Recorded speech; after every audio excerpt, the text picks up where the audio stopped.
Collectif du 8 avril, collectif 8 mars... Collectif 8 mars pour toutes. Les Gender Terroristas. Fier. La Fédération sportive gay et lesbienne. Homosexuels musulmans de France et musulmans progressistes de France. Homosphère. Outrance. Sous les shorts des filles. Ils sont déjà partis, je crois. Et TXY, Forum Trans, c'est ça?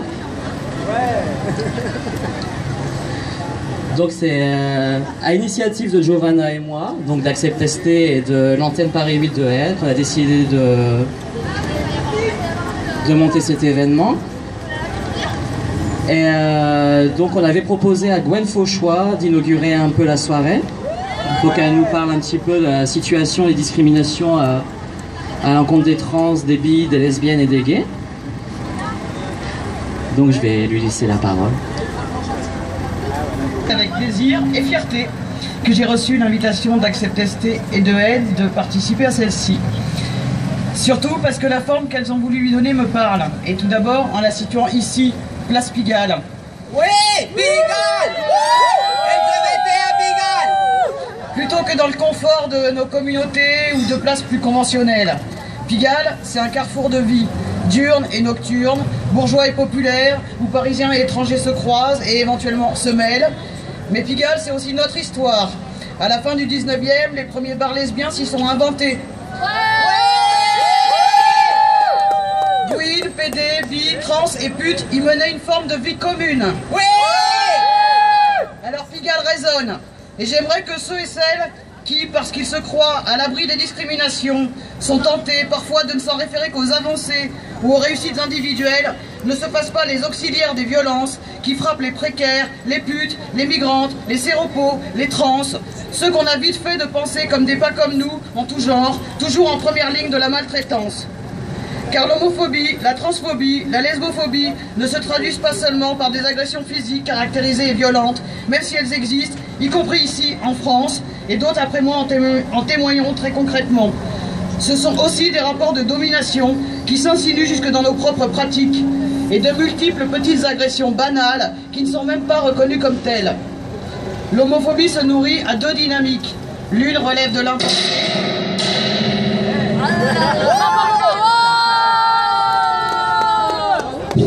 Sabotage.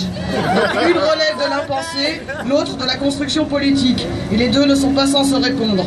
On n'est pas homophobe comme on n'est pas raciste ou sexiste. Le processus tient de la difficulté à appréhender les mécanismes d'invisibilisation des rapports sociaux, de classe, de sexe ou de genre et d'assignation à des rôles. Cette invisibilité des systèmes de domination et de la violence de l'organisation sociale conduit tout à chacun, qu'il en soit victime ou bénéficiaire, à les nier ou les minorer et à renvoyer au privé ou au choix individuel ce qui relève en fait de la construction idéologique. Le second processus, lui, est politiquement organisé et consciemment exploité. Il relève de la volonté de refuser la remise en question de l'ordre établi et de consolider les positions hégémoniques des classes dominantes. Une partie importante du travail des premiers militants homosexuels avait constitué à rendre visibles ces rapports de domination et à les rendre socialement condamnables. Mais depuis quelques mois, on voit se réanimer une opposition active qui peu à peu redonne une légitimité à l'homophobie et s'efforce d'en neutraliser la condamnation, prétendant en fixer les contours acceptables pour nous refuser jusqu'au droit de disposer de nos propres corps. Et plutôt que de combattre cette offensive réactionnaire, les forces politiques institutionnelles au pouvoir ont non seulement appelé au compromis, mais semblent maintenant prêts à dessiner des convergences, ne nous laissant pas d'autre alternative que de nous en remettre à nos propres énergies.